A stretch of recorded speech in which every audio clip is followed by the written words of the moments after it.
à tous, bonjour à toutes, bienvenue dans le podcast d'Atlantico. Alors aujourd'hui, je suis très heureux parce que nous recevons Emmanuel Razavi et Jean-Marie Montali qui viennent de publier un livre passionnant qui s'appelle La pieuvre de Téhéran aux éditions du Tser et qui est consacré à l'enquête qu'ils ont menée pendant 3 ans sur les réseaux iraniens, les agents d'influence et la manière dont la République islamique a essayé d'infiltrer finalement les pays occidentaux. Et ce livre-là, il est très intéressant, mais il fait un peu froid dans le dos. Bonjour, Emmanuel Razavi. Bonjour, merci de nous recevoir. Jean-Marie Montali, les deux grands reporters. Je suis très heureux de vous retrouver. Et c'est vrai, Emmanuel, nous on se connaît un peu plus.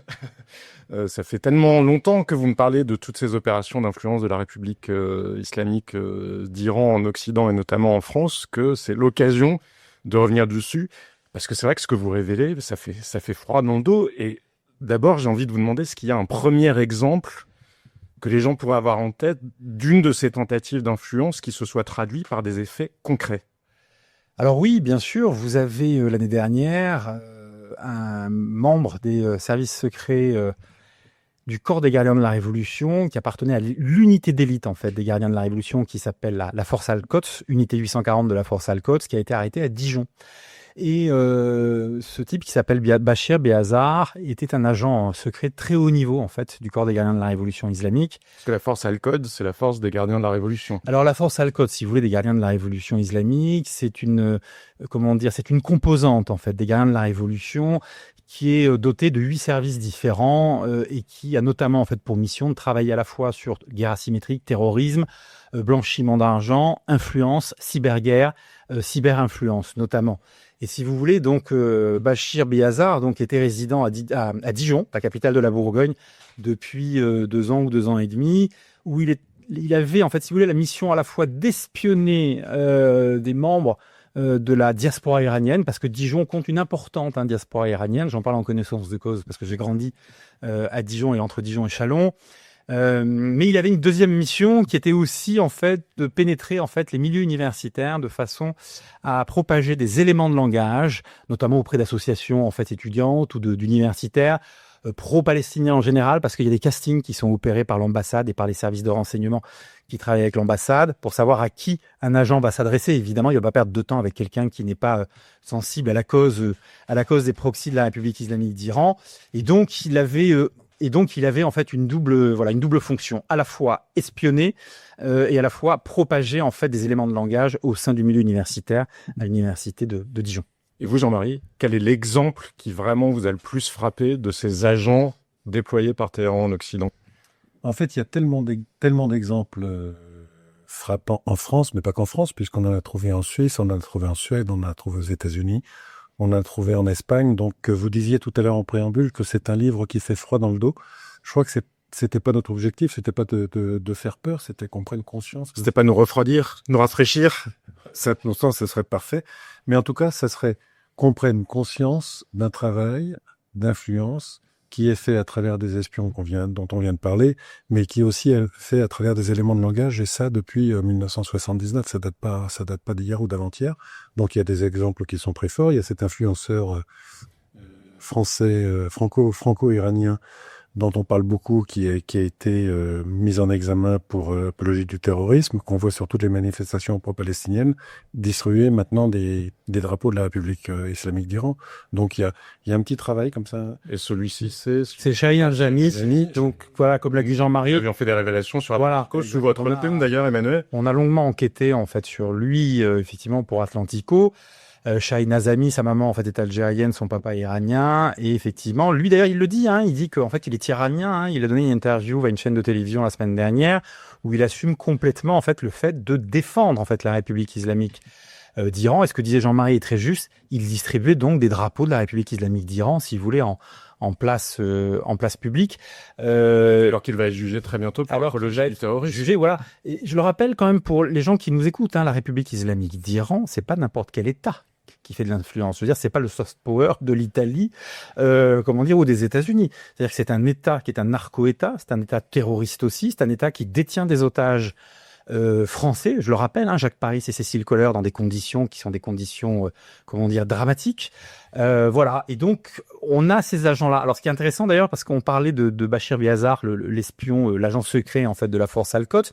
À plusieurs reprises, Chahine Azani en a parlé en fait sur ses réseaux en fait Instagram, évidemment, pour s'interroger sur le fait qu'on avait arrêté un ressortissant iranien.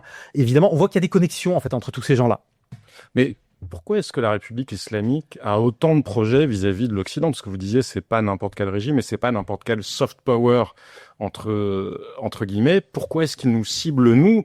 C'est quoi le projet de fond? Parce que il y a quelques jours encore, on entendait l'ayatollah Khamenei, le guide suprême, dire que la République islamique n'avait que des intentions pacifiques. On voyait l'ambassadeur d'Iran venir sur tous les plateaux de télévision disant que la République islamique n'avait pas d'intention hostile vis-à-vis de l'Occident. Mais comment expliquer ce programme-là? Moi, j'ai l'impression que le programme est très clairement défini déjà dans la Constitution de la République islamique d'Iran, qui date d'octobre 79, où dans le préambule, il suffit de lire le préambule, où on parle très clairement, tout de suite, d'un djihad mondial. Mais pourquoi cibler autant la France en particulier parmi tous les pays occidentaux? Pourquoi est-ce que la République islamique d'Iran s'intéresse autant aux Français? La République islamique d'Iran cible la France, je dirais, depuis 1979 et même avant 1979. Il faut jamais oublier que l'ayatollah Khomeini a terminé son exil en France d'octobre 1978 à janvier 1979 et qu'il a pu, tester, si je puis dire, la perméabilité en fait des cercles intellectuels, notamment liés à l'extrême gauche, tiers-mondiste ou altermondialiste, si vous voulez, et qu'il a vu que ça fonctionnait. Et donc, lorsqu'en 1979, si vous voulez, il proclame la République islamique d'Iran, il met en même temps la main sur un réseau d'une centaine d'ambassades, de représentations diplomatiques, et va décider, si vous voulez, de s'en servir pour faire de l'influence dans le monde entier, à commencer en fait par la France. La France, encore une fois, pourquoi? Simplement parce que les Iraniens, les mollahs iraniens considèrent en fait la France comme le pays le plus influent d'Europe. Et encore une fois, Khomeini l'a testé en 1978 durant son exil. Donc, ça s'inscrit, si vous voulez, dans c'est un continuum, en fait, de la présence de Khomeini, de son discours auprès de Jean-Paul Sartre, de Michel Foucault, des intellectuels français d'extrême gauche. Et, si vous voulez, la France a aussi une image un peu, c'est à la fois le phare de l'humanité, en même temps qu'un pays qui aime les révolutions, qui aime les causes, si vous voulez, perdues, et évidemment qui est très sensible à la cause palestinienne. Et Téhéran manipule cette cause palestinienne justement pour approcher des gens, des chercheurs français, des universitaires français, des diplomates français ou d'anciens diplomates français, des journalistes français qui peuvent être sensibles justement en fait à des éléments de langage, si vous voulez, qui vont en faveur à la fois de la République islamique, mais surtout de ses proxys. Voilà. Donc c'est important, c'est comme ça que s'opère en fait la jonction. Et puis il y a un point ces derniers mois qui a été important, c'est que la République islamique d'Iran, je dirais ses services secrets notamment, que ce soit le ministère du renseignement iranien, que ce soit les services secrets du corps des gardiens de la Révolution, si vous voulez, on fait en sorte de faire passer des éléments de langage auprès de chercheurs universitaires, comme je le disais, ou de journalistes, ou d'anciens diplomates, ou de diplomates en poste. Pourquoi? Pour pousser systématiquement en fait la France, mais d'autres pays aussi, à faire pression sur Israël pour qu'Israël retienne ses coups, que ce soit au Liban avec le Hezbollah, que ce soit à Gaza vis-à-vis en fait du Hamas, et bien sûr vis-à-vis en fait de l'Iran. Et est-ce que, parce que j'entends que vous parliez de djihad, vous citiez justement le djihad dans le préambule de la constitution iranienne, mais c'est quoi l'objectif final? Est-ce que ce sont des intentions d'opportunité ou est-ce que c'est une vraie exportation même de cette révolution-là, de la révolution islamique, une vraie exportation de l'islam en quelque sorte? Parce que le préambule de la constitution iranienne, là je l'ai sous les yeux, parce que je trouve ça intéressant à lire. Dans l'organisation et l'équipement des forces défensives du pays, l'attention se porte sur la foi et l'idéologie de façon à ce qu'elle soit le fondement et la règle. Pour cette raison, l'armée de la République islamique et le corps des gardiens de la Révolution seront organisés en conformité avec cet objectif et seront chargés non seulement de la sauvegarde et de la protection des frontières, là on comprend qu'ils aient envie de se défendre, mais également du fardeau de la mission idéologique, c'est-à-dire le djihad dans la voie de Dieu et la lutte dans la voie de l'expansion de la souveraineté de la loi de Dieu dans le monde. Donc comme l'ayatollah Khomeini, le fondateur du régime, avait aussi écrit un texte dans lequel il expliquait qu'il fallait conquérir que l'islam conquiert tous les territoires du monde, est-ce que le projet, c'est qu'un jour nous soyons tous musulmans et peut-être accessoirement tous chiites?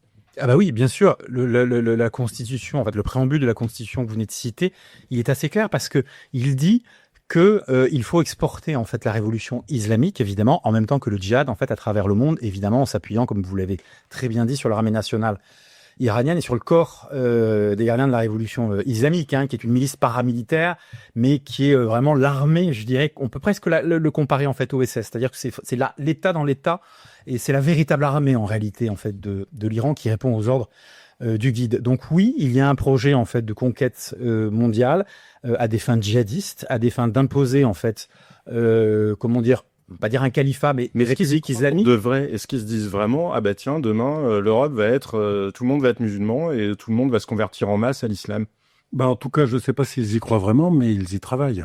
Donc ça, ils y travaillent en plus en s'appuyant. Vous savez, souvent dans les éléments de langage en ce moment, on entend dire que non, effectivement, les chiites et les sunnites ne peuvent pas s'entendre.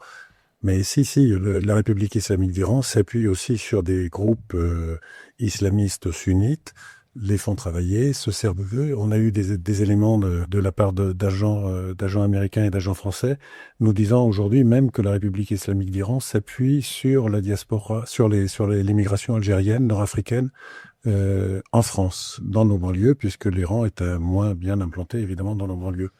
Oui, je pense qu'ils y croient. Oui, c'est un petit peu d'ailleurs la définition du fanatisme, quel qu'il soit, c'est de croire à sa folie. Donc ils y croient, je crois qu'ils y croient et je pense qu'ils y travaillent, mais très fortement, oui, depuis longtemps. Il faut Alors peut-être une chose, c'est juste un détail, c'est qu'actuellement, on enseigne au sein de l'école en fait des cadets du corps de la révolution islamique, donc aux jeunes, si vous voulez, recrues qui veulent devenir officiers, on leur apprend que le temps de l'apocalypse est arrivé, que c'est le moment de la guerre contre le mal sur Terre étant incarné par l'Amérique et par Israël. Donc, vous voyez bien qu'il y a quand même un endoctrinement qui repose sur quelque chose, en fait, de très très fort. On n'apprend pas ça dans d'autres écoles d'officiers à travers le monde, je pense. Donc, il y a ces conservateurs, je dirais, iraniens, qui sont issus de la révolution islamique, qui essayent aujourd'hui de radicaliser toujours plus, je dirais, leurs jeunes recrues. En même temps qu'en parallèle, il y a une deuxième tendance qu'on appelle les réformateurs, ce sont plutôt les cercles mafieux, les cercles d'affaires mais mafieux, j'insiste sur la dimension mafieuse, qui aujourd'hui considèrent que c'est allé trop loin et qu'il faut trouver une solution apaisée à la fois avec Israël, avec les États-Unis et plus globalement avec l'Occident. Mais sur ce projet de djihad, pardon, j'y reviens, parce que ça paraît quand même assez délirant de vouloir exporter. Ben, cela dit, le communisme a voulu s'exporter avant partout. Mais sur les fameux agents d'influence, ceux qui sont ici, eux, ils croient à quoi? Ils croient au discours décolonial, ils croient justement à ce discours anti-impérialiste, ou alors ils croient aussi à cette version plus religieuse, plus messianique du projet de la République islamique. Alors Ou est-ce qu'il y a les deux versions qui coexistent? Je sais pas. Non, je crois que quand on regarde les profils, alors si vous parlez des agents qui ont opéré en fait sur le sol français, je parle pas des relais d'influence qui sont approchés par des agents iraniens, hein, je parle très clairement de ceux qu'on a pu voir opérer. Bachir Biazar, par exemple, pour faire partie de la force Al-Quds des gardiens. L'espion qui a été arrêté en Bulgarie. C'est l'espion qui a été arrêté à Dijon l'année passée. Lui, très clairement, c'est quelqu'un d'idéologisé. C'est-à-dire que quand il vient ici, c'est pour accomplir une mission au nom en fait du djihad en fait iranien, hein, très clairement, du djihad khoméniste, hein, très clairement. La force Al-Quds, quand même, ce sont les cadres les plus durs et les membres les plus durs en fait, hein, des gardiens de la révolution. Alors avec quand même une particularité, c'est qu'ils investissent beaucoup en fait dans les milieux mafieux, donc ils font du trafic de drogue, du trafic d'armes, de la prostitution, etc. Et ce que je veux vous dire par là, c'est qu'aujourd'hui la dimension idéologique, ce qui paraît moyennement religieux, non, moyennement c'est justement en fait quand même. Ouais, mais en fait les deux sont pas incompatibles. C'est-à-dire que investir dans le djihad, c'est aussi une lutte spirituelle pour soi-même. Oui, mais ce qu'ils font à l'extérieur de l'Iran, avec la drogue, interdit à l'intérieur de l'Iran. Et je vous rappelle que vous avez des mots en fait de Khomeini, d'ailleurs je crois dans les années 70, qui disaient vous pouvez donner de la drogue en fait à leurs enfants en parlant des occidentaux, mais surtout pas aux vôtres. Voilà.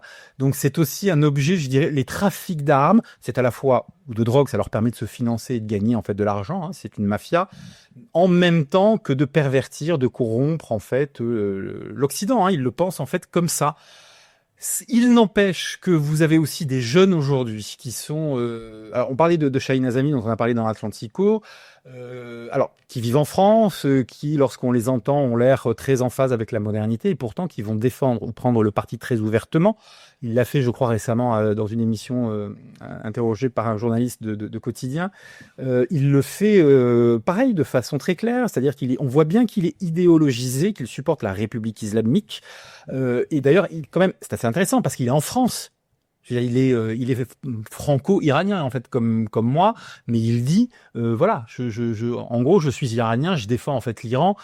On voit bien en fait qu'il est dans un combat qui est un combat idéologique. Je rappelle à nouveau que ce garçon-là, il sera au ministère des Affaires étrangères iranien à Téhéran. Essayez de vous y rendre vous verrez, vous en reviendrez pas, à mon avis. Hein. C'est bon, tout le monde n'y va pas.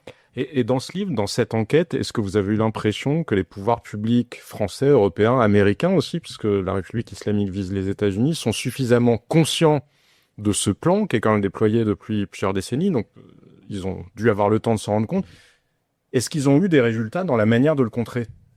Je reviens une seconde sur la drogue. La drogue est une arme et ça a toujours été une arme pour les groupes islamistes. C'est vrai de l'Iran, c'était vrai aussi en 96 avec l'Afghanistan des talibans, hein, le pavot, jusqu'au moins 98, c'est-à-dire que la majeure partie de la drogue qu'on consommait à Paris, à Dijon, n'importe où ailleurs en Europe, venait d'Afghanistan. Ensuite, sur est-ce qu'ils y croient ou pas d'instaurer ici la République islamique, en tout cas, ce qui est certain, c'est le cas que tout le monde devienne musulman en Europe. Tout le monde devient musulman en Europe, mais ce qui est certain, c'est que ils nous détestent assez aussi. Ce qu'ils essaient de faire, c'est bien sûr d'exporter le djihad, mais surtout de déstabiliser complètement les institutions démocratiques, puisque ça représente tout ce qu'ils détestent. Ça représente aussi tout ce qu'ils détestent. Donc ils veulent nous saper. Il y a vraiment une stratégie du chaos. Il y a vraiment une stratégie du chaos. Et puis, pour instaurer, c'est ce qu'on disait tout à l'heure, des mensonges deviennent des hypothèses valables, et puis ça devient d'autres vérités. Donc, il y a une inversion complète vous savez, on est en train de parler de... Mais un exemple concret, justement, de mensonge qui aurait fini par devenir une vérité dans le discours public. L'Iran agressé, par exemple. L'Iran est agressé. L'Iran est un agresseur. Et l'Iran n'est pas un agresseur seulement depuis le 7 octobre, mais l'Iran est un agresseur, c'est même fondamentalement un agresseur, c'est dans sa constitution. Voilà, par exemple, on se base, le combat des libertés, mais enfin, vous vous rendez compte que les gens qui manifestent aujourd'hui pour la République islamique d'Iran, pour la soutenir, soutiennent en fait tout ce que nous combattons, nous, depuis toujours. C'est-à-dire la répression des minorités, on emprisonne les gens, on les massacre, on les tue. Bon, ben voilà, voilà un exemple concret d'une inversion complète de la vérité. Mais oui, bien sûr, mais regardez, la République islamique d'Iran se retrouve aux Nations Unies dans des comités, des droits de l'homme, alors que je vous rappelle qu'en prison, en Iran, on torture, on viole, filles et garçons. Enfin, on parle quand même d'un État totalitaire qui n'a rien à envier, si vous voulez, au régime nazi d'Adolf Hitler. Enfin, il faut quand même vraiment se rendre compte de quoi il s'agit. C'est une république islamique, mais ce n'est pas une démocratie. C'est un État islamique. Vous savez que le guide des frères musulmans, en fait, je crois en 1982, des frères musulmans égyptiens disait dans un journal en fait proche de la confrérie que c'était la République islamique d'Iran était la première réussite d'État islamique. J'insiste beaucoup sur cette notion d'État islamique parce que ça nous renvoie à quelque chose de plus récent qui s'appelle Daesh, d'accord ? Donc on est dans quelque chose qui est à la fois, si vous voulez, Khomeini l'a dit, il dit très clairement qu'il se défie en fait des démocraties et que de toute façon sa guerre n'est pas une guerre territoriale en fait, c'est une guerre en clair mondiale, c'est un djihad mondial, il faut conquérir. Alors il y a d'abord évidemment la cible qui est Israël, d'accord, parce qu'évidemment ça leur pose problème à ces mollahs qu'il y ait un État juif sur une terre qu'ils considèrent musulmane. Et puis derrière, il y a l'Occident. Il ne faut jamais oublier que pour eux, en fait, Israël, c'est une étape. Mais il suffit de lire encore une fois, je dirais, la thématique, même d'écouter à la télévision, dans les manifestations, à mort Israël, à mort l'Amérique. Enfin, c'est pas qu'Israël qui est ciblé quand même. L'Amérique, c'est vraiment le symbole de notre culture, de la culture occidentale. Je reviens à ma question. Est-ce que les pouvoirs publics occidentaux, les services de renseignement ou de contre-espionnage ont suffisamment pris conscience de ces opérations-là et est-ce qu'ils obtiennent maintenant des résultats ? Alors, ce qu'on a compris, c'est que les services de renseignement occidentaux travaillent très bien, savent à peu près tout, savent vraiment beaucoup de choses. Maintenant, ils sont un petit peu tenus. Si vous voulez, on a demandé à un agent français, mais alors finalement, si vous en savez autant, pourquoi il n'y a pas plus d'arrestations ou plus de... On peut pas être derrière tout le monde, en fait. C'est ça le truc. Mais les services français, en tout cas, travaillent très bien. Depuis quelques mois, quand même, il y a des réactions assez fortes. Il y a pas mal de mises en examen, pas mal d'arrestations. La question, c'est de savoir si c'est trop tard ou pas. Moi, je pense que c'est encore le temps de le faire. Mais oui, les services occidentaux ont bien pris la mesure maintenant. Mais quand vous dites qu'il y a trop de gens Concrètement, est-ce qu'on a une idée du nombre d'agents qui seraient des vrais agents, pas juste des gens qui répètent des éléments de langage parce qu'ils ont une vision politique un peu décoloniale, mais des vrais agents en lien vraiment avec les services iraniens? Alors, on nous a parlé, en fait, quelqu'un qui travaille comme consultant pour le FBI aux États-Unis nous a donné un chiffre qui était probablement 30 000. Dans le monde? Non, c'était sur le sol américain, mais comprenant évidemment des étudiants, c'est-à-dire qui sont idéologisés comme des agents. Si vous voulez, le prisme est assez large. Le spectre, pardon, est assez large. Ça va de l'étudiant en fait idéologisé qui est membre d'une association en fait pro-palestinienne au type qui est payé en fait carrément par l'Iran. Si vous voulez, vous avez plusieurs typologies en fait de relais d'influence qui travaillent en fait pour la République islamique d'Iran, comme plusieurs types d'agents aussi. C'est-à-dire que vous avez des agents qui ont charge d'activer des cellules éventuellement dormantes terroristes, comme vous avez des agents qui sont chargés uniquement de caster les profils intéressants, si vous voulez, à recruter pour faire de l'influence. En France, nous n'avons pas de chiffres. En revanche, ce que dit Jean-Marie est assez intéressant parce que nous avons discuté effectivement avec une personne qui travaille pour le contre-espionnage, qui nous a expliqué que s'ils devaient en fait interpeller ou ne serait-ce qu'entendre en fait tous les gens aujourd'hui qui font de l'influence en France, ils passeraient leur temps qu'à faire ça. Or, ils ont une connaissance, ils savent qui fait quoi, globalement. C'est pas toujours illégal, sauf à prendre des positions très radicales, évidemment. Mais en tout cas, comme l'a pu le faire, par exemple, Chahine Azami, ce qui fait qu'il se retrouve mis en examen et que pour apologie, du terrorisme. Mais c'est pas toujours illégal, si vous voulez. Donc, ils se concentrent quand même sur les éléments les plus perturbateurs, les plus radicaux, ce qu'il faut comprendre. Mais pour répondre à votre question, on a compris que les services secrets, qu'ils soient français, de contre-espionnage, de contre-terrorisme, qu'ils soient britanniques, qu'ils soient américains, ils savaient absolument tout. Et puis sans doute aussi, les agents d'influence les plus efficaces, parfois ne savent même pas qu'ils sont des agents d'influence. C'est-à-dire qu'ils le font de toute bonne foi. Alors il y a des universitaires, des journalistes, et eux sont vraiment des recrues très efficaces, des recrues entre guillemets, parce qu'ils ne le savent pas qu'ils ont été recrutés, et qui relaient le discours de la République islamique d'Iran. Et ça, il y en a beaucoup, on en parle dans le livre, il y a des universitaires, il y a des journalistes, il y a des think tanks, il y a des associations culturelles, etc. Donc c'est un peu les idiots utiles de la République islamique d'Iran. Mais ils le font, on peut pas appeler ça des agents d'influence, ils le font presque inconsciemment. C'est des relais. Ce sont des relais. Et ça commence très tôt, puisque les agents des ambassades, partout en Europe, vont très tôt dans les universités pour voir un petit peu les étudiants qui pourraient être utiles à leur influence. Parce que ça, c'est ce que vous racontez dans le livre. Les universités sont le lieu de prédilection pour recruter les idiots utiles ou les vrais agents. Voilà. Et puis, surtout, et puis aussi voir ceux qui pourraient avoir une carrière plutôt intéressante, c'est-à-dire les accompagner tout au long de leur carrière. Donc ça, ce sont des agents d'influence de bonne foi, ils sont pas des salopards, ils le font de bonne foi, ils sont, sans le savoir. Alors ils obtiennent des bourses, c'est ce que disait Emmanuel, ils obtiennent des bourses en France quand on est chercheur, on n'est pas vraiment bien payé. Là, ils obtiennent des bourses, ils obtiennent des facilités pour aller en Iran pour travailler. Des journalistes obtiennent des visas. Demandez un visa, si vous voulez, demain pour aller en République islamique d'Iran. Je serais très curieux de savoir ce qu'ils vont vous répondre. Des journalistes y vont, ils retournent encore. Vous pourriez y aller demain faire un reportage, je suis pas certain qu'on vous donnerait un autre visa pour y aller. Donc c'est aussi ça, c'est pas seulement, il y a de l'influence idéologique, évidemment, des gens qui sont vraiment des gens idéologisés qui y croient, puis il y en a d'autres qui le font un petit peu par ambition, par opportunisme ou par simplement méconnaissance du sujet, parce que la révolution, le discours islamique, si vous voulez, marche en France quand utilise le vocabulaire du savoir, vous voyez. Donc les gens, c'est-à-dire concrètement. Concrètement, les espions iraniens n'arrivent pas en France un couteau entre les dents. Si vous voulez, on est invité régulièrement à l'ambassade d'Iran pour un cocktail, ce genre de choses. C'est très feutré, c'est très gentil, c'est très civilisé. Parce que toutes les ambassades ne le font pas. Beaucoup d'ambassades le font, mais comme disait Emmanuel tout à l'heure, la République islamique d'Iran, elle a quand même pas inventé la social-démocratie. Et quand l'ambassade du Vatican ou l'ambassade d'Italie nous invite, c'est pas probablement pour faire passer des messages, mais surtout pour étouffer, quand même, c'est quand même quand on va dans ce genre de cocktail, la moquette, les tapisseries étouffent quand même le cri des victimes à Téhéran.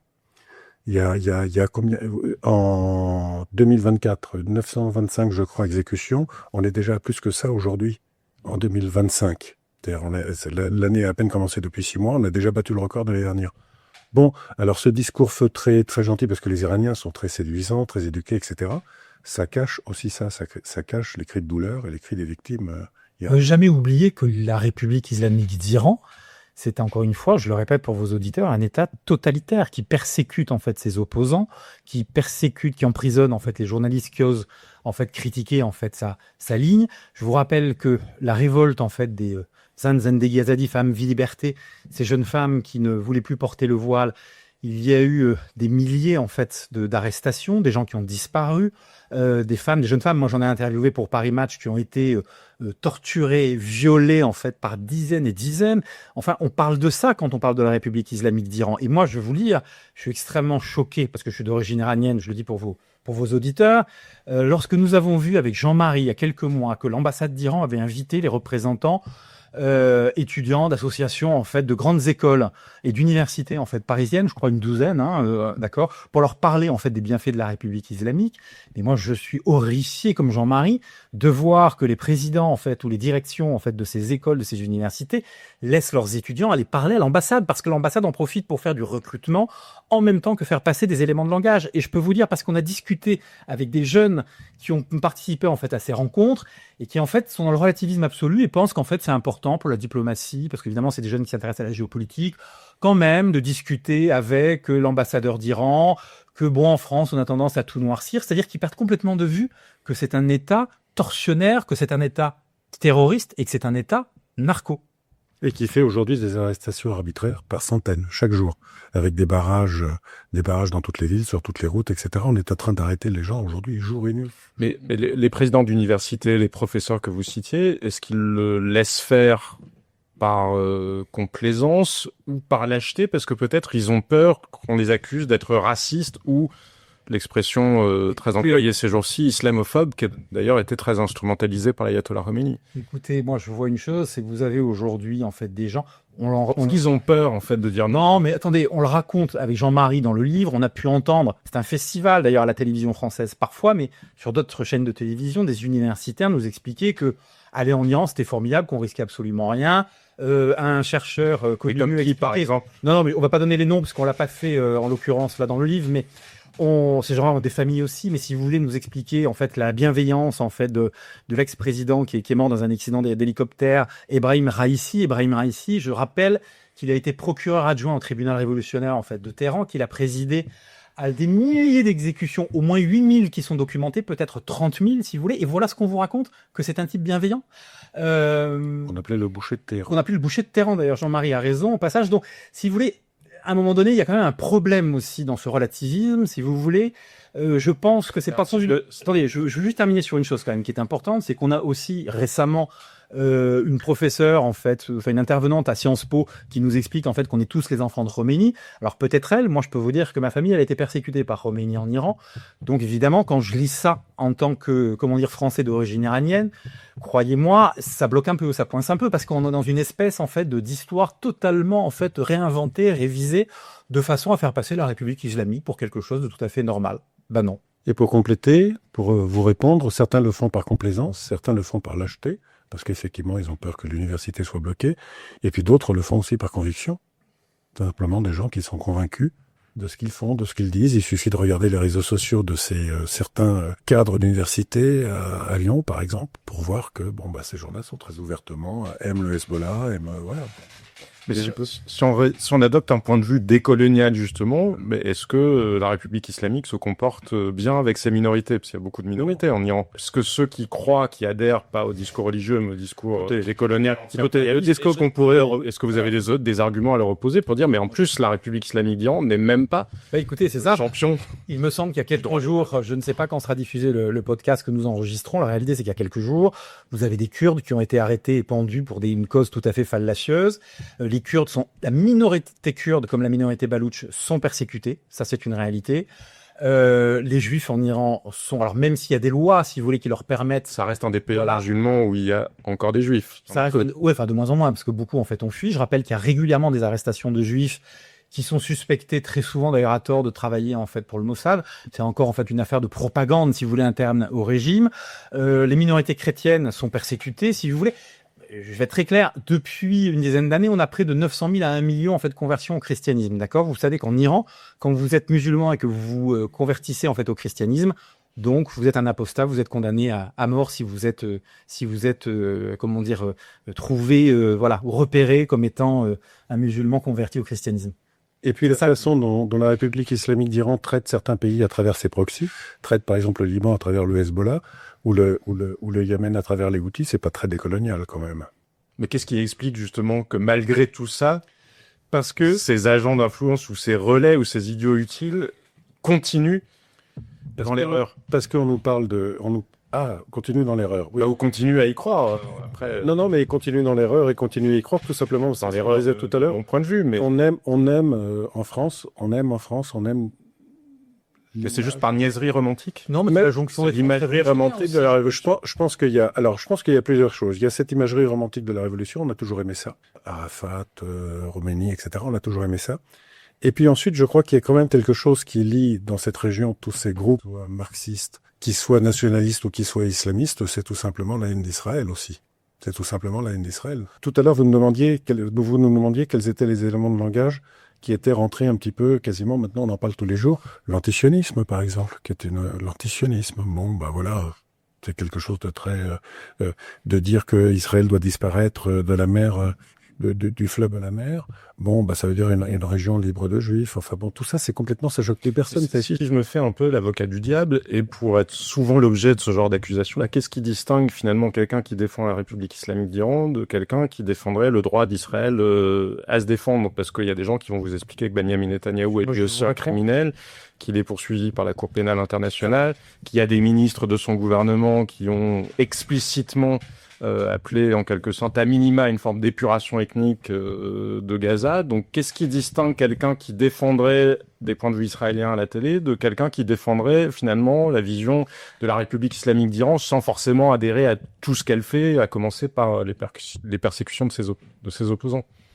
Israël, déjà, je le rappelle, est une démocratie, contrairement en fait à la République islamique d'Iran, qui est un État totalitaire, terroriste et qui persécute, encore une fois, je le répète, à l'envi pour qu'on l'entende bien. En Israël, vous pouvez avoir une voix dissonante. Vous avez, il y a quelques jours encore, un journal Haaretz israélien qui a sorti une enquête, incriminant en fait les forces armées israéliennes. En Iran, c'est pas possible ça. En Iran, vous faites ça, vous allez en prison, vous êtes torturé, vous pouvez être exécuté en fait pour trahison. Donc déjà, ces deux pays en fait se distinguent par le fait que l'un est un régime totalitaire, l'autre une démocratie. Mais je ne doute pas que les deux pays se distinguent. Je parlais pas tant de la comparaison entre les deux, je parlais de la comparaison entre des gens qui émettent des points de vue ici en France, les uns visant à défendre plutôt Non, mais écoutez, déjà, le droit d'Israël à se défendre, et les autres défendant plutôt un point de vue anti-impérialiste décolonial. Non, mais attendez, moi, qu'on soit anti-impérialiste. Je parle de la différence entre Il faut revenir à la voix qu'on entend ici. Il faut revenir à la source de ce qu'est l'anti-impérialisme pour les Iraniens. Derrière ça se cachait en réalité l'anti-occidentalisme. Bien sûr, l'anti-impérialisme contre le Shah, mais surtout, en fait, l'anti-occidentalisme. C'est pour ça qu'ils en veulent aux États-Unis et évidemment à Israël, qu'ils jugent être, si vous voulez, le prolongement de l'Occident sur une terre qu'ils considèrent être musulmane. Voilà. Et je suis désolé de vous le dire, mais les gens qui portent la voix en France de la République islamique d'Iran, qui s'en font les relais, d'accord, sont des gens qui sont parfois naïfs, qui sont parfois idéologisés, mais qui prennent fait et cause pour un régime que l'on peut comparer à l'Allemagne nazie. Je crois que je l'ai fait dans un de mes livres, je peux pas être plus clair que ça quand je le dis, je le répète, avec les gardiens de la Révolution, une armée bis, une sorte d'unité paramilitaire qui ressemble à la Waffen-SS. C'est ça la réalité.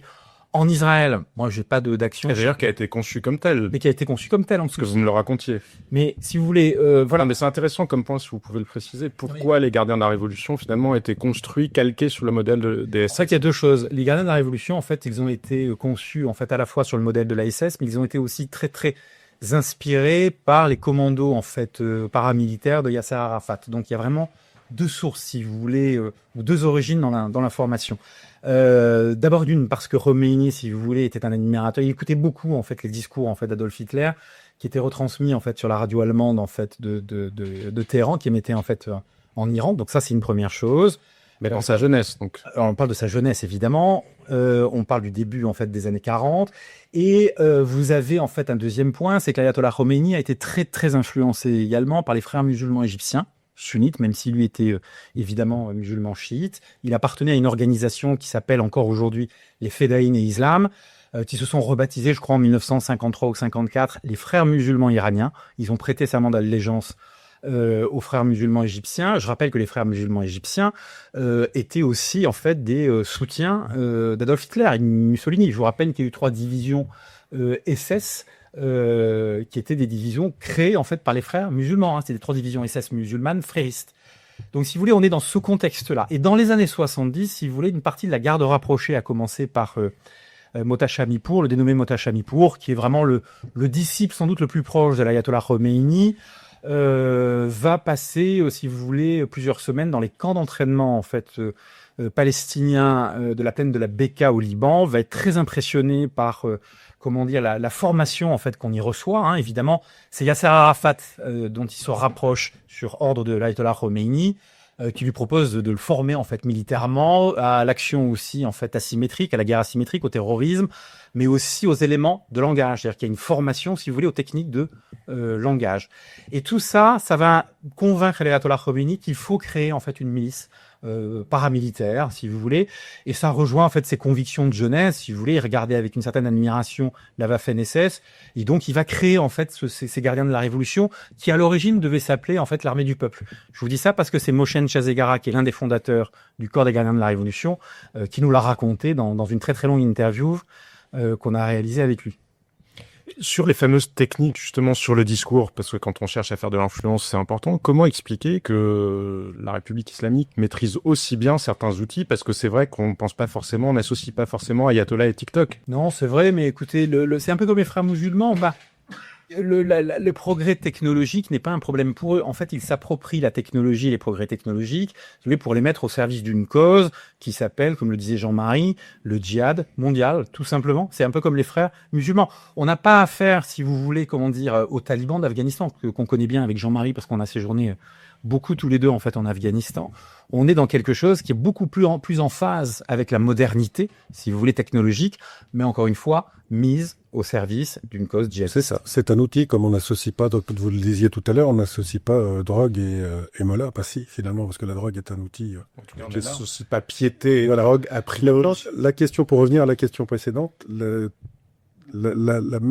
façon dont vous la formulez est intéressante parce que vous dites finalement qu'est-ce qui fait la différence entre quelqu'un qui défend la position de l'Iran. C'est pas mon opinion. Oui, mais je me fais l'avocat du diable parce que je sais le genre d'argument qu'on me renvoie à moi en quelque sorte. Mais la et donc suite de la question, fait la différence.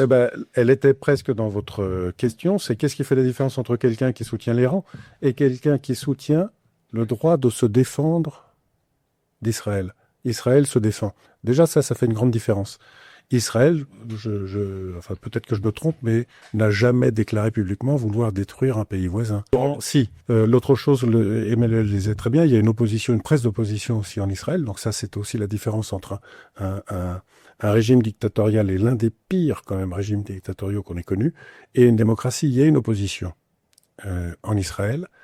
La vérité finit toujours par apparaître en Israël. Vous savez, on parle de Netanyahou, mais enfin, il y a d'autres dirigeants israéliens qui ont été jugés et condamnés et emprisonnés pour des malversations, pour tout un tas de choses en Israël, pas en Iran.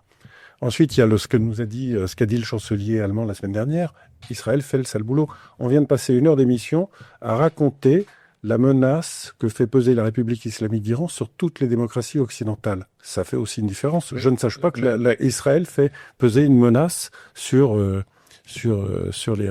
démocraties occidentales. Oui, mais vous voyez bien, et c'est pas pour faire du tout du relativisme, mais que là, ce que vous me répondez, c'est finalement la cause défendue distingue les relais d'influence ou les gens qui expriment des opinions dans le débat public. Mais qu'est-ce qui distingue quelqu'un qui le fait juste par conviction, par honnêteté intellectuelle, parce qu'il croit que c'est important de défendre le droit d'Israël à se défendre, et celui qui pense que c'est important de défendre le droit de la République islamique à être souveraine. Mais non. Il ne s'agit pas de défendre le droit de la République islamique à être souveraine. Il s'agit en fait pour ces gens-là de défendre le droit de la République islamique à rayer Israël de la carte quand même. C'est la réalité, c'est ce que dit la République islamique. Si ces gens-là ne le savent pas, c'est que réellement en fait leur cerveau ne fonctionne pas en fait normalement. Je suis désolé de le dire. Oui, et puis à soutenir tout ce qu'on vient de dire, c'est-à-dire les minorités qui sont piétinées. C'est quand même complètement fou, quoi. Et est-ce que, parce que là on a beaucoup parlé d'Occident, et votre livre parle de ces opérations vis-à-vis de l'Occident ou vis-à-vis de la France, vous l'avez expliqué, mais est-ce que les Iraniens ont essayé de le faire aussi vis-à-vis de certains de leurs alliés, par exemple les Chinois, les Russes, même les Algériens dans un autre registre, qui ne sont pas un régime très religieux? Non, mais il s'agit pas de défendre le droit de la République islamique à être souveraine. Il s'agit de défendre le droit de la République islamique à être souveraine. C'est la réalité. C'est ce que dit la République islamique. Si ces gens-là ne le savent pas, c'est que réellement en fait leur cerveau ne fonctionne pas en fait normalement. Je suis désolé de le dire. Oui, et puis à soutenir tout ce qu'on vient de dire, c'est-à-dire les minorités qui sont piétinées. Alors avec les Algériens, avec les services secrets algériens, si vous voulez, il y a des rapports en fait qui sont Mais plutôt assez des opérations d'influence sur les opinions de ces pays-là. Alors oui, mais parler d'Algérie, ça passe en fait. La République islamique aujourd'hui d'Iran essaye de monter des opérations d'influence, notamment en fait pour toucher la diaspora en fait algérienne en France, parce que les services secrets en fait iraniens ne sont pas présents du tout en fait dans les cités et ont comment dire l'image un peu schématique que c'est plutôt en fait la communauté maghrébine qui est dans ces cités que pour les toucher. Donc il faut s'appuyer sur les services secrets algériens pour faire passer aussi des éléments de langage, éventuellement les activer et semer le chaos. Encore une fois, je dis pas du tout ce que je pense, parce que je raconte ce que veulent faire les services secrets iraniens, ce qu'ils font. De l'autre côté, si vous voulez, ça repose sur un échange de bons procédés, c'est-à-dire que comme l'Iran est la République islamique d'Iran, ses services, la force Al-Quds notamment, sont très présents en fait en Afrique. On sait pas en France, très souvent. Les Algériens qui ont besoin en fait des Iraniens pour avoir des relais sur le continent africain, si vous voulez, du coup, l'Europe pour leurs services en échange. Ça, c'est très ponctuel. Mais maintenant, vous avez, par exemple, aux Émirats Arabes Unis, vous avez une communauté iranienne qui est extrêmement importante, qui en général, qui se défie complètement de la République islamique, mais à l'intérieur de ça, vous avez aussi des agents. C'est une évidence. Comme vous l'avez aussi, en fait, au Qatar. Donc, l'influence, si vous voulez, iranienne aujourd'hui, elle n'est pas qu'en France ou aux États-Unis ou en Europe. Je dirais, elle est aussi, en fait, dans les pays voisins. Mais il faut pas se leurrer aujourd'hui. Les pays, en fait, qui représentent, un enjeu majeur pour la République islamique d'Iran, c'est plutôt les pays européens et les États-Unis. C'est notamment, en fait, les pays, d'ailleurs, qui sont signataires, en fait, des accords de Vienne de 2015 sur le nucléaire. Et vous disiez tout à l'heure que les universités sont ciblées pas seulement parce qu'ils vont trouver des gens qui vont aller manifester sur le campus, mais aussi, je l'ai entendu, ça a attiré mon attention, pour recruter des gens, ou cibler en tout cas des gens qui vont faire carrière et donc qui peut-être un jour seront ministres, premiers ministres, présidents de leur pays. Est-ce qu'il y a des exemples de ça? Est-ce que vous racontez dans le livre des exemples, je crois que vous parlez de Robert Mallet notamment, des exemples d'infiltration au plus haut niveau et de personnalités qui auraient atteint les plus hauts échelons des États occidentaux tout en étant liés à la République islamique? On a déjà un bel exemple d'un agent infiltré, d'un agent français infiltré, qui lui est d'origine iranienne et qu'on a essayé que les Iraniens ont essayé de recruter lorsqu'il était jeune étudiant, et il s'est laissé recruter. Évidemment, c'était un agent double. Il travaillait essentiellement pour les services français, et sa mission était d'infiltrer l'entourage de François Mitterrand. Oui, il parlait de François de Grossouvre. Voilà, François de Grossouvre. Donc ça, c'est un exemple. Ouais, c'est un exemple, comme vous avez aux États-Unis. Alors, on va pas dévoiler tous les noms parce qu'ils sont dans le livre. Non, mais pas les gens, mais en roman, mais sur François. Si on va juste pour aller au bout de l'histoire, justement. À quoi est-il parvenu et est-ce que ça a produit des effets dans la politique française? En fait, en l'occurrence, les services secrets iraniens ont recruté Mathieu Gaderi, mais qui travaillait pour le contre-espionnage français. Ils ont fait en fait une erreur de casting et donc finalement, il leur a passé des informations qui étaient qui n'étaient pas très sensibles. Donc, de fait, il leur a donné ce qu'il avait envie de leur donner, ce que le contre-espionnage français avait envie de leur donner, sans que ça ait des conséquences. Et en fait, il les a bernés en fait pendant des années en leur faisant croire qu'effectivement, il passait lui des éléments de langage, qu'il leur ramenait des rapports, mais qui étaient en fait des rapports qui étaient sans intérêt aucun. Et ça a duré pendant des années. Ce qui montre aussi d'ailleurs la faiblesse du système. Il lui demandait quoi concrètement? Il voulait influencer François Mitterrand en quoi? Parce qu'à l'époque, on est en pleine guerre Iran-Irak. Ça commence en 1995, si vous voulez, quand il le recrute. Et en fait, les services secrets iraniens se préoccupent, à la demande de l'ayatollah Khomeini, de savoir quelle est la stratégie à long terme de la France vis-à-vis de l'Irak. Je rappelle que la France, notamment, a vendu des armes, des missiles, etc. À l'Irak, dont Saddam Hussein, le dictateur en chef de l'Irak, s'est servi contre la République islamique d'Iran. Donc, en fait, ce qu'ils ont envie de savoir, c'est quels sont les projets en fait militaires, notamment, ou les partenariats militaires possibles entre la France et l'Irak, d'une part, et d'autre part, ce qu'ils veulent savoir, c'est est-ce que Mathieu Gaderi va être capable, sur des années, de franchir, je dirais, les étapes ou les échelons, au Parti socialiste, parce qu'il est très proche du Parti socialiste, en tout cas officiellement à cette époque, pour pouvoir approcher des proches de François Mitterrand, parmi lesquels François de Grossouvre, et essayer en fait de leur faire passer, des éléments de langage, encore une fois, de la République islamique. Et ça, vous parliez, j'entends le mot Parti socialiste, dans le livre vous le décrivez aussi, ce sont beaucoup les partis de gauche qui ont été privilégiés, aussi bien en France qu'ailleurs en Europe ou aux États-Unis, pour ces tentatives d'entrisme. Exactement, en raison de ce que vous a dit Jean-Marie tout à l'heure, c'est qu'en fait, il y a à gauche, si vous voulez, quand même, notamment à l'extrême gauche, il y a cet esprit en fait révolutionnaire. Encore une fois, on est dans les années 80 et ils vont chercher quand même des profils particuliers à gauche, qui sont plutôt en fait des gens de la gauche radicale ou d'extrême gauche quand même. C'est surtout ça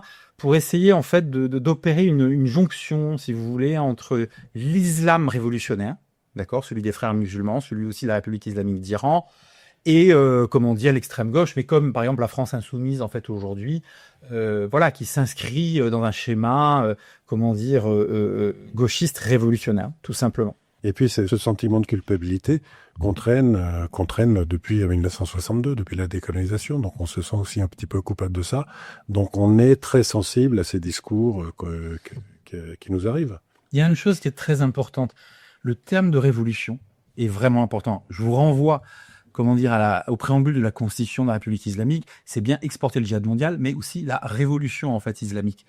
Voilà, et c'est normal qu'ils se rapprochent, qu'ils aient cherché à se rapprocher, si vous voulez, des milieux intellectuels révolutionnaires d'extrême gauche depuis les années 70, parce que c'était le meilleur moyen, en fait, pour eux de pénétrer, en fait, les sociétés occidentales via leurs universités, encore une fois, qui sont le premier terrain, je dirais, de recrutement. Et on a parlé tout à l'heure rapidement de Robert Malley, mais juste en survolant son nom, on l'a vu ces jours-ci, c'est un Américain qui faisait partie de l'administration Biden, on l'a vu sur différents plateaux de télévision français, où il a été reçu aussi, me semble-t-il, dans une matinale du service public de l'audiovisuel il y a peu de temps. Lui, c'est quoi son histoire ? Alors déjà, il faut être très prudent parce qu'il y a une enquête qui est en cours concernant en fait Bob Marley, très clairement. Donc on ne connaît pas encore l'issue, mais effectivement, il est soupçonné, avec d'autres cadres de l'administration Biden, si vous voulez, d'avoir relayé au sein même en fait, de l'État américain, d'avoir relayé en fait des éléments de langage, mais aussi peut-être des consignes en fait qui étaient données en fait par des gens travaillant pour la République islamique d'Iran, notamment des binationaux, des chercheurs, des universitaires. Donc clairement, en fait, il est soupçonné d'avoir, fait, collusion avec la République islamique d'Iran. Je précise encore une fois qu'il faut être très prudent puisque l'enquête n'est pas arrivée en fait pour le moment à son terme. On peut être surpris qu'on lui ait pas imposé un droit de réserve compte tenu en fait de cette enquête qui le concerne, mais qui concerne aussi d'autres personnes. Ce qu'il faut savoir, c'est qu'il doit être surpris qu'il ne soit pas présenté avec cette procédure-là. Bien sûr qu'il doit bénéficier de la présomption d'innocence, mais c'est pas neutre de s'adresser à quelqu'un qui fait l'objet d'une enquête pareille. Les journalistes, sans doute, ne le savent pas ou ne s'y sont pas intéressés. Il y a pourtant toute une littérature. Il a été mis en cause parce qu'il y a aussi quand même pas mal de dossiers, il y a des échanges de mails, avec des membres, pas forcément lui directement, mais des gens de son entourage, en l'occurrence. Voilà, on verra ce que l'enquête dira, mais ça montre a priori que de toute façon, l'Iran, la République islamique d'Iran et ses services secrets ont quand même ciblé au plus haut niveau quand même de l'État américain, d'accord, des personnalités pour faire passer encore une fois des éléments de langage qui leur étaient favorables. Et là-dessus, on en parle dans le livre. Il y a des éléments écrits qui le prouvent. Et est-ce que finalement 2025, c'est pas l'année du grand patatras pour Téhéran, parce que tout ce que vous décrivez là, qui a été mis sur pied donc depuis plusieurs décennies, on voit bien que la double stratégie, à la fois vis-à-vis des proxys entourant Israël au Proche-Orient, comme cette stratégie d'influence ailleurs en Occident, tout est un peu en train de s'effondrer suite au conflit et au bombardement israélien. Je crois que c'est pas si... Ou alors ça s'effondre au Proche-Orient, mais finalement en Occident... Je crois que les dispositifs restent en place. Je crois que c'est pas si simple. Là, on parle beaucoup l'Iran est déstabilisé depuis des années par rangé de l'intérieur par une contestation, maintenant par l'extérieur, etc. Mais enfin, la République islamique d'Iran est très dangereuse parce qu'elle sait réagir dans ces cas-là par, encore une fois, en réveillant ses réseaux d'influence et ses espions, et aussi par la terreur. Et donc, ce que nous, on craint, et ce qu'on nous a dit, c'est une nouvelle campagne de terrorisme. Alors, est-ce que ça va être le grand patatras? Moi, très sincèrement, je l'espère. Dans les éléments de langage, tout à fait. Pas forcément du régime, mais en tout cas de toutes ces opérations-là et de toute l'efficacité qu'elle pouvait espérer. En tout cas, sur le régime, on aura mis les éléments de langage dont on parlait tout à l'heure.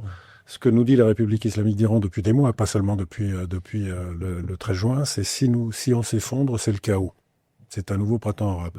C'est complètement... Et le deuxième élément de langage aussi, c'est il n'y a pas d'opposition structurée en Iran. Alors, deux choses. D'abord, en Iran, il y a des opposants. Ceux qui n'ont pas été exécutés sont en prison. Il suffit de les libérer pour qu'ils puissent organiser l'opposition.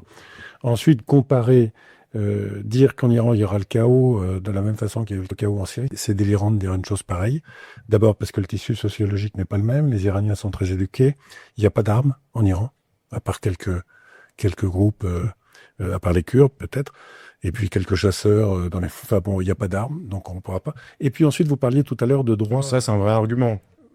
Parce que le niveau d'éducation n'est pas forcément corrélé à la capacité à la violence politique. Non, mais Il n'y a pas d'armes. Et puis l'autre chose aussi, c'est que peut-être vous parliez tout à l'heure de droit international, le droit de se défendre, etc.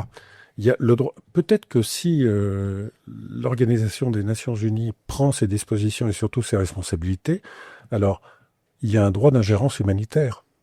On peut éviter le chaos en Iran en faisant jouer ce droit d'ingérence humanitaire, comme on l'a fait par exemple au Kosovo, ou comme on l'a fait en 1994 à la fin de la régime de l'apartheid. Il suffit qu'il y ait une mission de l'ONU pour organiser la transition, une transition et qui arriverait à des élections démocratiques. Donc les éléments de langage sur il n'y a pas d'opposition, il y a une opposition à l'intérieur, elle est en prison, il suffit de libérer ces opposants-là.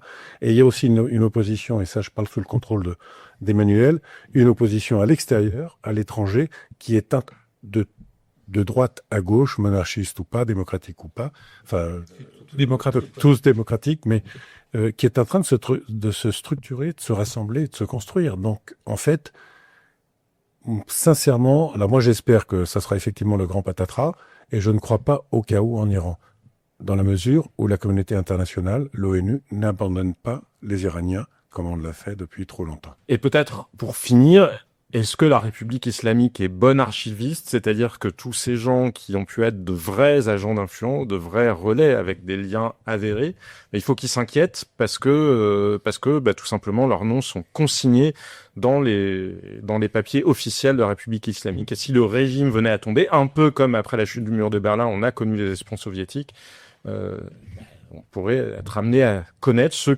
qui, sur nos écrans de télé ou dans nos universités ou dans nos partis politiques, étaient en fait des agents. Vous savez, il y a une fracture au sein du régime, je l'ai dit, conservateur contre réformateur. Réformateur, encore une fois, entre guillemets, ce sont des voyous. Mais le conflit, si vous voulez, qu'il y a entre ces deux groupes, fait que les réformateurs, en fait, ont balancé en fait, des gens qui étaient des agents, travaillant pour les conservateurs, si vous voulez, à des journalistes, comme nous, souvent des journalistes binationaux d'ailleurs, comme moi, parce qu'il y a un rapport qui est plus simple, peut-être culturellement, je pense. Donc effectivement, on a des noms. Alors après, évidemment, on va vérifier, on a quand même des sources dans des services de renseignement, voilà. Mais donc aujourd'hui, pas qu'aujourd'hui, c'est grosso modo depuis 2 ans, il y a un certain nombre de gens travaillant pour les services en fait iraniens ou pour des ambassades. Ça nous est arrivé avec une certaine ambassade qui balance des noms. Voilà, par vengeance, tout simplement. Parfois aussi pour s'acheter, je dirais, une deuxième vie. C'est-à-dire que on a eu le cas d'ailleurs de quelqu'un qui travaille au sein du régime, qui nous a dit le jour où le régime tombera, j'espère que vous serez là pour me protéger, pour dire que je vous ai aidé, que je vous ai donné des informations. Vous voyez, donc il y a ça aussi. Donc c'est aujourd'hui. Mais donc vous diriez que les agents, les fameux, les vrais relais d'influence, pas juste les idiots utiles, mais eux, il faut qu'ils s'inquiètent pour leur karma. Je pense que pour une partie d'entre eux, il faut qu'ils s'inquiètent pour leur karma. De toute façon, il y en a qui commencent à tomber. Vous l'avez vu, vous avez parlé de Shahin Azami. Vous avez quand même une autre personne, Mahdi Efendiari, qui est mise en examen, qui est en prison actuellement, enfin en préventive, mais en tout cas, c'est une réalité. Et il y a un environnement. Qu'est-ce qu'on lui reproche autour de ces gens-là? La même chose qu'à apologie du terrorisme, la même chose que Shahin Azami, mais c'est les mêmes réseaux. Mais ces gens-là étaient en réseau aussi avec parfois avec des universitaires français, avec des journalistes français ou franco-iraniens. Ils étaient en contact très directement avec, des gens, des organisations pro-palestiniennes, parfois liées aussi aux frères musulmans. Donc il faut comprendre qu'aujourd'hui, il y a un travail qui est fait, que ces gens-là sont parfois trahis par ceux-là même qui les ont employés parce qu'il y a des règlements de compte au sein du régime iranien. C'est une réalité. Après, on est journaliste, nous, attendez, on ne prend pas pour argent comptant ce qu'on nous donne, on va vérifier. C'est pour ça que ce travail a mis aussi beaucoup de temps. Mais voilà aujourd'hui où on en est. Donc bon archiviste. Sauf que dans cette question-là, il y a aussi les sbires de la République islamique, eux aussi sont en bonne mémoire. C'est-à-dire qu'une façon pour eux de se protéger si le régime tombe, ça va être de monnayer, de balancer. C'est exactement ce qui s'est passé à chaque fois qu'un régime dictatorial tombe. Ça nous a été proposé d'ailleurs. On a quelqu'un au sein du régime qui nous a proposé, moyennant finance évidemment, on n'a pas donné suite à ça, mais de balancer en fait des noms très importants de gens qui œuvraient au sein des services secrets en fait iraniens. Oui, par là il y a plus de limite aujourd'hui parce que cette branche réformatrice avec laquelle on a parfois discuté, nous dit très clairement que le régime est fichu, va tomber. Donc il se prépare. Alors ils disent pas que le régime va tomber demain ou après-demain, dans 6 mois, mais ils voient bien que c'est les relais. Je veux le dire aussi pour vos auditeurs, c'est qu'il y a la moyenne d'âge en Iran, c'est 32 ans. C'est-à-dire que les jeunes Iraniens ne veulent plus en fait de ce régime-là. Vous avez eu une enquête qui a été produite il y a 2 ans par le Basij, la milice civile en fait des gardiens de la révolution, qui a posé une question qui était que pensent les Iraniens en fait de la République islamique. Et 71% des gens qui ont répondu, c'était qu'ils n'en voulaient plus, qu'ils voulaient une séparation en fait de la religion et de l'État, très clairement. Donc de toute façon, ce régime est fichu à court ou moyen terme. C'est Reza Pahlavi qui a dit dans une interview que j'ai faite pour Paris Match en fait de lui, qui disait la question n'est pas de savoir si le régime va tomber, la question c'est de savoir quand, tout simplement. Mais écoutez, merci Jean-Marie Montali, merci Emmanuel Razavi. Je rappelle donc le titre de votre livre, La pieuvre de Téhéran, aux éditions du Cerf. C'est passionnant, comme je vous disais, ça fait un peu froid dans le dos de voir comment ces entreprises d'influence, d'infiltration étaient mises en œuvre. Mais ça vaut vraiment le coup d'être lu, y compris parfois pour décrypter ce qu'on voit sur nos écrans de radio et télévision. Et je renvoie aussi à votre autre livre, La face cachée des mollahs, pour ceux qui s'intéressent à la nature réelle du régime iranien. Merci beaucoup. Merci.